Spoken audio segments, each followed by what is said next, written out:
जी बिल्कुल, Lahore chamber of commerce and industry में मौजूद हूँ, जहाँ पे एक्सपोर्ट एंड इंपोर्ट पे बड़ी गर्मा गर्म बहस हुई है। और एक्सपोर्ट एंड इंपोर्ट कमेटी के चेयरमैन जो है शोएब बटालवी हमारे साथ मौजूद हैं। उनसे जानते हैं कि आज की ये जो मीटिंग थी शोएब साहब, पहले तो बड़ी मुबारक आपको, बड़ा हाउसफुल था और इंटरनेशनल लोग भी हमने देखे यहाँ पे, उन्होंने भी शिरकत की है। एक्सपोर्ट पे भी बड़ी बहस हुई है, इंपोर्ट पे भी बड़ी बहस हुई। क्या इसका मीटिंग का मकसद था और अभी तक किस दोराहे पे खड़े हैं?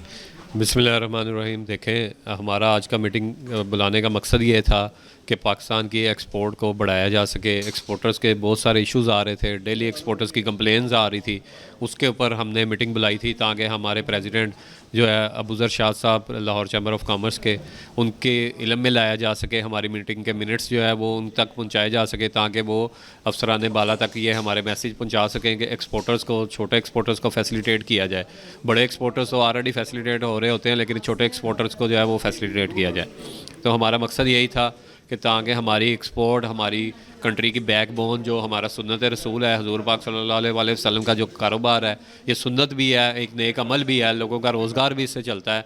तो ये हम एक्सपोर्ट को जो है ज़्यादा से ज़्यादा इसके ऊपर काम कर सकें, क्योंकि मेरी standing committee export and import का मकसद, मुझे इंटरनेशनल अफेयर्स दिए गए हैं कि प्रमोशन बोर्ड दिया गया है कि आपने इसको प्रमोट करना है। तो मेरे जो इश्यूज़ हैं एक्सपोर्टर्स के, छोटे एक्सपोर्टर्स के, उनको जितना ज़्यादा से ज़्यादा बढ़ाया जा सके, तो ये मकसद था कि आज ये मीटिंग बुलाई गई। बड़ा यहाँ पे डिस्कशन हुई कि 18 जो अदारे हैं जी, वो एक्सपोर्ट को फिजिबल बनाते हैं जी, और उनमें बड़े सारे मसाइल हैं जी, उन मसाइल की आपने मुख्तलिफ चैनल पे हम देखते हैं, मुख्तलिफ जगह पे आप निशानदेही करते नज़र आते हैं। इनका आज हल भी बताएं कि हल कैसे करेंगे और एक एक पॉइंट डिस्कस करें इसका। सर, इनका अदारों का जो मैंने बताया है, इसके ऊपर ज़ीरो टॉलरेंस होनी चाहिए, ठीक है। इसके ऊपर एक हेल्पलाइन होनी चाहिए जो एक्सपोर्टर को फैसिलिटेट करे।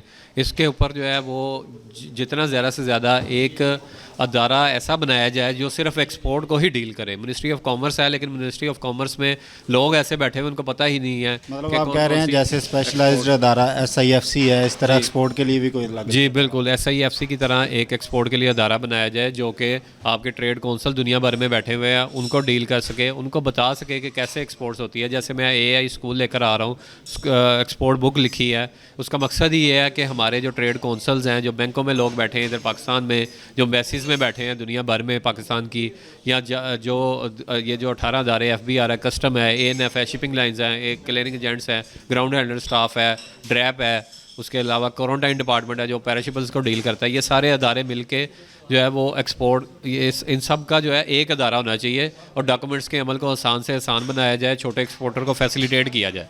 शोएब साहब, एक्सपोर्ट में ज़ाहिर है ये 18 अदारे तो बड़े इन्वॉल्व हैं, लेकिन जो हमारे ट्रेड काउंसलर बाहर बैठे हैं उनका कितना किरदार है पाकिस्तान में इन्वेस्टमेंट लाने में, पाकिस्तान को टारगेट्स देने में? ये जो यंग एंटरप्रेन्योर की आप बात करते हैं, लोग बड़ी मुश्किल से अपने ताईं कोशिश कर रहे हैं। हुकूमत की या जो बाहर बैठे हमारे ट्रेड काउंसलर हैं एम्बेसियों में, उनका कितना काम है ये? इसमें उनका तो बहुत अहम रोल है, बहुत अहम किरदार अदा कर सकते हैं अगर ट्रेड कौंसल ट्रेन होके जाएं यहाँ से। जैसे मैंने बताया कि मैं स्कूल ऑफ एक्सपोर्ट लेकर आ रहा हूँ या बुक लिखी है, मैं उनको ट्रेन अच्छा कर सकता हूँ ताकि वो पाकिस्तान के लिए अहम किरदार अदा कर सके। वहाँ से ये बहुत ज़्यादा एक्सपोर्ट को पाकिस्तान से इन्वेस्टमेंट ला सकते हैं, यहाँ से एक्सपोर्ट बढ़ सकती है। जैसे इंडिया, चाइना, बांग्लादेश है, ये लोग क्या करते हैं, ये लोग, इनके ट्रेड कौंसल एक्टिव हैं, इनके ट्रेड कौंसल जो है वो ट्रेन बैठे होते हैं, ये एग्जीबिशंस उधर करवाते हैं, ये अपने एक्सपोर्टर को फैसिलिटेट करते हैं, उधर कंसाइनी को फैसिलिटेट करते हैं, कोफेस जैसी कंपनीज़ को लेकर आते हैं, एक्सपोर्टर की पेमेंट्स को इंश्योर करते हैं।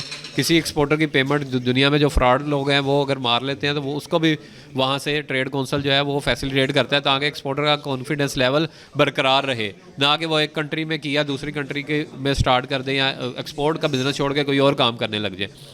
जब तक आपकी एक्सपोर्ट्स, इसी तरह से ये स्टूडेंट्स की जो मैं बात करता हूँ बार बार, ये मैं ऑल पाकिस्तान बिज़नेस कंपटीशन था जो स्टूडेंट्स का, जिसमें मैं चीफ़ गेस्ट था फैसलाबाद नेशनल टेक्सटाइल यूनिवर्सिटी में, तो इसकी अगर मैं बार बार बात करता हूँ तो आप उसमें एक्सपोर्टर्स को फैसिलिटेट करेंगे ताकि एक्सपोर्ट बढ़ सके हमारी। जब एक्सपोर्ट बढ़ेगी तो ये जो हमारे स्टूडेंट हैं या माशरे में जुर्म भी कम होएगा, क्योंकि एक्सपोर्टर जो है वो हज़ारों लोगों का रोज़गार चलाता है। जब किसी को रोज़गार मिल रहा होएगा तो हमारे कंट्री में जुर्म कैसे बढ़ेगा? अगर आप इस तरह का रोज़गार नहीं दे पाएंगे, ये काली भेड़ों को अदारों में से नहीं निकालेंगे, ज़ीरो टॉलरेंस नहीं रखेंगे इस मामले में, एक्सपोर्ट की हेल्पलाइन नहीं बनाएंगे, एक्सपोर्ट का एक अदारा नहीं बनाएंगे, तो आप जो है आगे सक्सेसफुल नहीं हो सके। ये जुर्म, ये जो जिसको घर में खाने को खाना नहीं मिलेगा, जब उसको नौकरी नहीं मिलेगी, जब उसको आजकल के हालात में उसका बिजनेस नहीं चलेगा, तो वो कोई गलत काम ही करेगा। तो इसको हमें ज़्यादा से ज़्यादा फैसिलिटेट करना चाहिए। शोएब साहब, ये जो बात करते हैं आप स्कूल ऑफ एक्सपोर्ट की, कब तक इनिशिएट करने जा रहे हैं आप? इस पे कोई प्रैक्टिकली आ गया मामला सामने? किताब तो आपकी सामने आ गई, अब उसको पढ़ाने के लिए ज़ाहिर है आपने बैच बनाने हैं, मुख्तलिफ यूनिवर्सिटियों में जा रहे हैं जी। क्या इसका फीडबैक अभी तक? अच्छा, इसका स्कूल ऑफ एक्सपोर्ट का, क्योंकि इसमें हमारा इन्वेस्टमेंट काफ़ी सारी हो रही है, एआई के साथ हम इसको आर्टिफिशियल इंटेलिजेंस के साथ जोड़ रहे हैं, ताकि क्लियर कट बच्चों को भी, अदारों को भी सिखाया जा सके एक्सपोर्ट ऑन ग्राउंड कैसे होती है। बुक्स में तो हम पढ़ लेते हैं, लेकिन जो ऑन ग्राउंड है वो नहीं, हम प्रैक्टिकली काम नहीं हो पा रहा। तो उसके ऊपर मैं काम कर रहा हूँ, मैंने काफ़ी हद तक काम कर लिया हुआ है, लेकिन इसमें इन्वेस्टमेंट बहुत ज़्यादा हैवी आ रही है। इसमें मुझे गवर्नमेंट के साथ की ज़रूरत है। पंजाब गवर्नमेंट साहबा से, मरीम साहबा से, मैं पंजाब गवर्नमेंट के सीएम हैं जो बड़ा अच्छा काम कर रही हैं। पंजाब में इतना काम किया, वहाँ एक अदारा जो है जैसे सीसीडी बनाया, क्राइम कंट्रोल डिपार्टमेंट, ये बड़ा अच्छा काम कर रहा है। इसी तरह से ये जो पीरा डिपार्टमेंट बनाया, ये बड़ा अच्छा काम कर रहा है। तो इसी तरह से एक एक्सपोर्ट का डिपार्टमेंट बना दें, ताकि एक्सपोर्टर उससे सहूलियत का फ़ायदा उठा सके। इसमें मरीम साहबा का भी अच्छा किरदार हो सकता है, हमारे प्राइम मिनिस्टर साहब का भी अच्छा किरदार हो सकता है। तो इस, जैसे आपने बताया, SIFC की तरह का अदारा बना दें, पंजाब में छोटा कोई अदारा बना दें।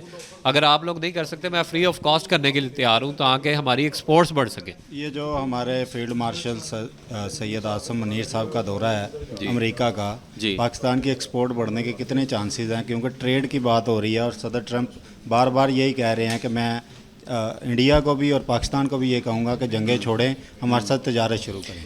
देखें, ये फील्ड मार्शल साहब, हमारे जनरल आसिम मुनीर साहब जो गए हैं उधर अमेरिका में, उनका बड़ा अहम किरदार है। उन्होंने उधर बात भी की है, उन्होंने उनको ये मशवरा भी दिया है, बल्कि वो जो सदर ट्रंप साहब हैं वो नोबेल प्राइज़ के हकदार भी हैं, क्योंकि उन्होंने यहाँ पे पाकिस्तान और इंडिया की जंग रुकवा के, एक एटमी जंग रुकवा के बड़ा अहम किरदार अदा किया। इसी तरह से उन्होंने जो इसराइल और ईरान की जंग का भी आर्मी चीफ साहब ने, फील्ड मार्शल साहब ने, हमारे जनरल आसिम मुनीर साहब ने उधर बात की है और ईरान का साथ देने का ऐलान किया अमेरिका में बैठ के, US में सदर ट्रंप के सामने, और उनको भी यही गाइड किया है कि आप जो है कम अज़ कम जो है ये जंग रखवाएं, ताकि आपको नोबेल प्राइज़ मिल सके, आपका दुनिया में किरदार अदा कर सके। देखें, अगर ट्रंप साहब USA अगर दुनिया का एहतराम नहीं करेगा, तो दुनिया भी आपका एहतराम नहीं करेगी। तो आप अपनी रेपुटेशन बढ़ाएं, और ट्रेड का बहुत ज़्यादा, जैसे ट्रंप साहब ने कहा कि मेरे लिए बड़े एजाज़ की बात है कि मैं आर्मी चीफ साहब के साथ, फील्ड मार्शल साहब जनरल आसिम मुनीर साहब के साथ बैठा हूँ, ये मेरे लिए बहुत बड़े एजाज़ की बात है। तो ये बड़ा खुशाइंद दौरा है उनका, और इंशाल्लाह हम इसमें सक्सेसफुल होएंगे। जैसे एक एक्सपोर्टर ने बात की इसके ऊपर कि यहाँ पे हमारे टैरिफ बढ़ा दिया ई-कॉमर्स के ऊपर, इसके लिए भी जो है मैं आपके चैनल की वसासत से उन गवर्नमेंट ऑफ पाकिस्तान को बताना चाहता हूँ कि वो सदर ट्रंप से और गवर्नमेंट ऑफ US से बात करें कि हमारा एक्सपोर्टर्स के ऊपर टैरिफ कम से कम किया जाए, ताकि हम दुनिया में अपना अहम रोल अदा कर सके। जी, chairman export and import committee जो Lahore chamber of commerce and industry के शोएब बटालवी साहब की आपने गुफ्तगू जानी। अब इंपोर्ट के जो उन्होंने को कन्वीनियर बनाए हैं अपने साथ, मुआज़ अफजल चौधरी साहब हमारे साथ मौजूद हैं। मुआज़ साहब, बड़ी अहम मीटिंग थी। एक्सपोर्ट तो ज़ाहिर है बेसिक बोन है किसी भी मुल्क की, इंपोर्ट भी बेसिक बोन है। अगर आपने उसको सही मानों में आप कर लें, जैसे आपने ज़ाहिर ख्याल किया कि हम चीज़ें मंगवा के उनको दोबारा से यहाँ से फिनिश गुड करके बाहर एक्सपोर्ट कर सकते हैं, और चाइना की मिसाल दी है आपने। क्या क्या मसाइल है इंपोर्ट के हवाले से? जी, सबसे पहले तो एजेंडा जो सा था हमारा आज की मीटिंग का, वो यही था कि जो भी इश्यूज़ आ रहे हैं इंपोर्ट में और एक्सपोर्ट के अंदर, उनको रिज़ॉल्व किया जाए। इश्यूज़ इसके अंदर काफ़ी ज़्यादा हैं, क्योंकि जैसे कि शोएब साहब ने बताया कि टोटल 18 डिपार्टमेंट्स हैं जो एक्सपोर्ट को डील कर रहे हैं। मेरे ख्याल से 18 डिपार्टमेंट्स के साथ मैनेज करना, कोऑर्डिनेट करना बहुत मुश्किल है। आपको चाहिए कि आप एक्सपोर्टर्स को और इंपोर्टर्स को इस तरह से अकोमोडेट करें कि अंडर वन रूफ़ उनकी जो भी इश्यूज़ हैं उनको रिज़ॉल्व किया जाए, ताकि इससे टाइम सेविंग हो, और एक इंटरकनेक्टेड एक इदारा ऐसा हो जो हमारे साथ कनेक्टेड हो, जो एक्सपोर्टर्स को और इंपोर्टर्स को अकोमोडेट कर सके। जहाँ तक बात रही इंपोर्ट की, तो इंपोर्ट के अंदर काफ़ी ज़्यादा लोग इस तरह के बैठे हुए हैं जो प्राइवेट पार्टीज़ हैं, प्राइवेट कॉन्ट्रैक्टर्स हैं जो इसको मैनेज कर रहे हैं। उसमें सबसे ज़्यादा ज़रूरी चीज़ है कि पाकिस्तान के अंदर इंपोर्ट के लिए जो रूट्स हैं उनको आइडेंटिफाई किया जाए। बाय रोड एक ऐसा पाकिस्तान के लिए अपॉर्चुनिटी है जो कि चाइना और पाकिस्तान के बॉर्डर से बहुत अच्छे तरीके से आपको इंपोर्ट के अंदर फैसिलिटेट कर सकता है।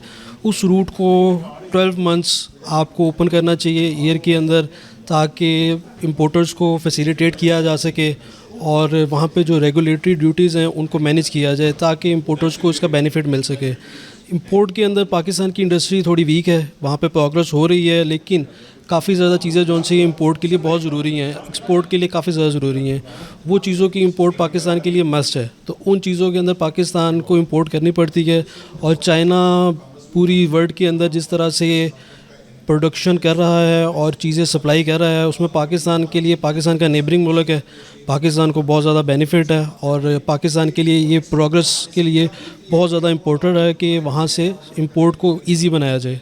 चाइना का जो बॉर्डर है वो ज़ाहिर है पूरा साल खुलने की अब तवक्को की जा रही है, कितना फ़ायदा होगा? और दूसरा ये जो NLC आ गया मैदान में, इसका कितना फ़ायदा होगा इम्पोर्टेड? जी बिल्कुल, NLC के जो बेनिफिट्स हैं वो भी नज़र आना शुरू हो गए हैं एक्सपोर्ट के अंदर। मिडिल ईस्ट के अंदर और एशिया के अंदर पाकिस्तान को बहुत ज़्यादा फ़ायदा हो रहा है NLC के अंदर से। NLC के आने से सबसे पहले तो ट्रांसपोर्ट का इशू ख़त्म होगा, एक सिक्योरिटी, सेंस ऑफ सिक्योरिटी मिलेगी और इससे काफ़ी ज़्यादा अकोमोडेशंस हो सकती हैं। प्राइवेट प्लेयर्स और प्राइवेट पार्टीज़ जो सी हैं, उनके जो प्राइवेट कॉन्ट्रैक्टर्स हैं उनसे जान छूटेगी और इससे ज़्यादा काफ़ी ज़्यादा बेनिफिट होगा, एक ईज़ आएगी। जहाँ तक बात रही 12 मंथ्स ओपन रखने की, ज़ाहिर सी बात है कि अगर आपकी गुड्स जौन सी हैं आपको कब ज़रूरत है, विंटर के अंदर काफ़ी ज़्यादा चीज़ों की ज़रूरत होती है जिनको हम बाय रोड नहीं मंगवा सकते थे पहले।